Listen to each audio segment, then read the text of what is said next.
How's it going, my wearable aficionados? I am Andrew here from MAO Magic, and today I have the UP4. I know we just went through the UP2 and the UP3, but they actually have released the UP4 as well. Basically, these are not like new iterations on the same project, like a new iPhone 6 or iPhone 6S, something like that. These are more of the just different levels in the product line. So these are all kind of out at the same time. You have the Up Move on the cheapest end. You have the Up 2, the mid tier for $99. The Up Move was $50. The Up 3 for $180, and now the Up 4, which is available for $199. Basically, the bullet point here is the Up 4 is the exact same thing as the Up 3, but with built-in wireless payments, contactless payments, stuff like that. So if you care about payments and you like the Up 3, maybe it's worth spending the extra $20 here to jump to the Up 4. The first thing that is different, obviously, on the outside is some luxurious looking packaging, very simple, very clean, makes it look clearly like the most premium product they own. It's very different than the Up 3 packaging. The other thing you'll notice is that little piece of kind of adhesive on the outside, but basically these look the same. They do have a silver version of the Up 4 as well, kind of the same designs as they have for the Up 3. But pretty much if you spotted these, you wouldn't be able to tell the difference. There's just a little contactless payment icon on the one sleeve, but really, unless you really are examining, you're not going to tell the difference between the Up 3 and the Up 4. Obviously, there are a lot of sensors inside the Up 4, same as there is on the Up 3. We're not going to go through everything because you can kind of see the Up 3 review to see where all that's at, but it has lots of different sensors such as GSR sensors, galvanic skin response sensors, ambient skin temperature, ambient room temperature. Your breath sensors can tell your breathing rate, heart rate sensors, bioimpedance heart rate sensor compared to the optical, which is similar to what the Apple Watch and the Fitbit uses. But other than that, we're going to go ahead and look at the new sensor on the Up 4, which is going to be the NFC sensor. Basically, this is going to work just like the chip built into your Amex card already, which is a very important point. It only works with Amex. So that's kind of a big deal for a lot of people because not everyone uses an Amex card. So if you happen to fall in that circle of that Venn diagram of wearable users and Amex users, and you kind of intersect there at the middle and you want something that kind of combines those two together, this would be the perfect thing for you. Basically, this is going to work for anyone who doesn't have like an Apple Watch or anything like that already does mobile payments, maybe an older phone, or they just like the convenience of not even having to take a phone out. They've got this on their wrist. Maybe you're going for a run, would like to buy a protein bar or a smoothie or something like that at the gym. You can just use this to pay. It's very easy. As you can see here, that's the only difference between the two. There's just that little symbol inside of the one arm of the band itself, which is the standard payment, like the PayPass type logo that you're going to see everywhere. Basically, anywhere that takes Apple Pay is going to be able to take this new Jawbone Up contactless payment that only works with Amex.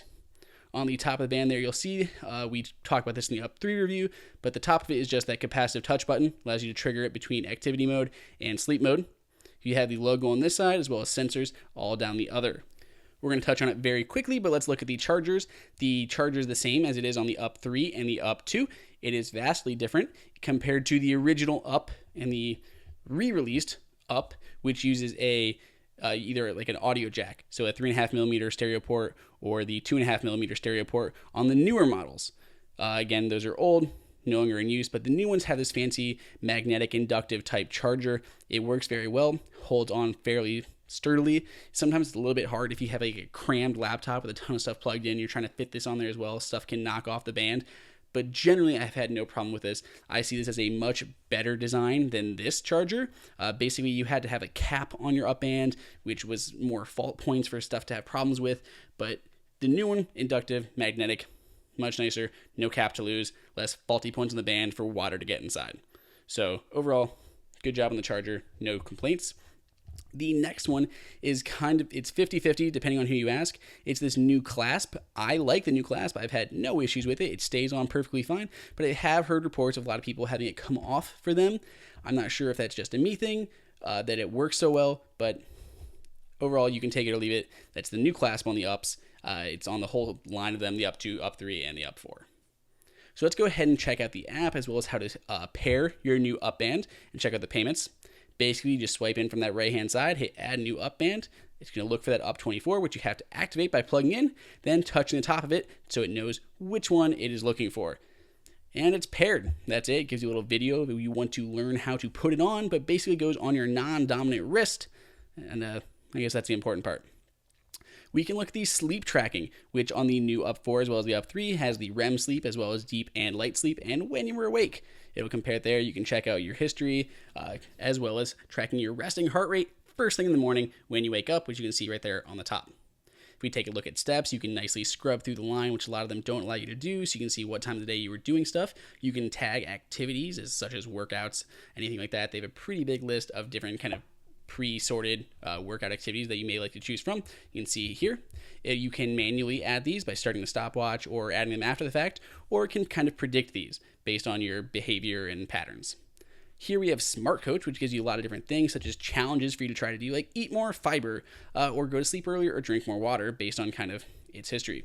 You can duel people, which is one of my favorite new features. So you can choose one of your friends from Facebook or anyone that you've added. You can choose them from a 3, 5, 7-day duel, and so you can get more steps. You can see your resting heart rate. And again, this is a big problem because it's only doing resting heart rate, while very important, does not show your heart rate the rest of the day or while you're working out. At least not yet. Those are all coming in a future update. Here you can see one of the predicted activities. Hey, did you do an activity for 59 minutes? Basically, it was an hour, but you can come in there and change that manually. You can tell it what kind of activity you did. So I did an hour of biking. You can tell how intense that was, which can kind of adjust how many calories you burned. You can adjust the length and as well as the start time. Now it'll go ahead and add there, and it'll add that into your daily food intake, maybe give you a little bit more because you did that extra exercise. If we look at food, you can see it rates your food when you come in here. So it'll give you a green for, good job, thumbs up, that was something healthy. Give you more of a red color if that's not something you really should be eating very much of, as well as the yellow, which that's okay to have every once in a while, but I would not go too crazy. Gives you that nice little food scale there if you ever need to check it out. You can track the food in here, as well as using other apps such as MyFitnessPal. You can also track your mood, so you can kind of see patterns like, how is this thing affecting me? Whether it's workouts or food, you can kind of track those in there and see the patterns of, oh, when I eat this, I don't feel so great.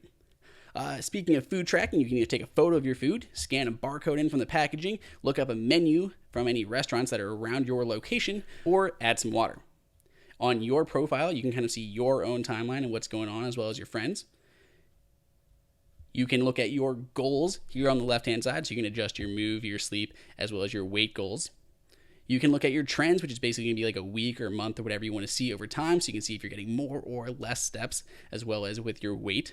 You can look at all these different apps that you can integrate with it, such as IFT, Wemo, all types of different things here, automatic for your car, which are really neat. So you can do like, hey, when I wake up in the morning, use IFT to turn on my Wemo or my Philips Hue lights. So there's kind of some cool integrations that you can get to do. There's also the partner marketplace that Jawbone recently announced, which is a bunch of different products that they're selling them that integrate well. So this is different hardware that can integrate into the UP platform, because basically the UP app is fantastic. It's by far my favorite. The Verge also rated it the best fitness app for iOS and Android, but basically just all these different things that can integrate into this one platform. We can look at payments right here from the right-hand menu. Basically allows you just to link your payments up. You must have an Amex card, so you can apply for one if you don't. Otherwise, you just go ahead and log into your system, agree to the terms and services. It'll kick you right back to the application saying, haha, your card is successfully linked. It'll show it right in here, as well as the last 4 digits if you ever would need those. You can also remove or suspend your payments. So this uses similar to Apple Pay, where it gives you a unique account number and not your card number. So if you ever lose your UP band, you can go ahead and just suspend that payment or suspend the UP band, so no payments will come from that account number and you are safe. So you don't have to cancel your card if you lose your UP band. And you can also stop it, so if someone uses it, you can just disable it from your phone. Good to go. Next, we can look at triggering sleep mode right here. You can turn it on and off with that capacitive button or from the app itself. So far, it's still manual, but you can recover the last night's sleep. You can begin that stopwatch, which is good for activities or anything else. You can do smart alarms, where it'll wait for the lightest point of sleep and then wake you up within 30 minutes of whenever your alarm is set.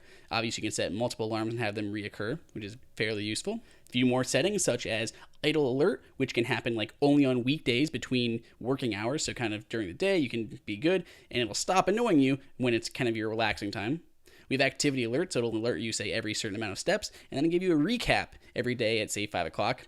And lastly, we have reminders, such as for a pill or something like that. It can vibrate and give you an alert on your phone saying, hey, take those drugs, you. Other than that, we can look at the pros. It has a great design, it looks very nice, and there's lots more coming out. It has lots of great sensors, it has a fantastic app for iOS and Android, and it's amazingly comfortable, so much more than the last generation of the Up bands. Same thing with the Up 3. I find it very comfortable. Some people say it falls off, but I find it very comfortable. If we take a look at the cons, it is still very expensive.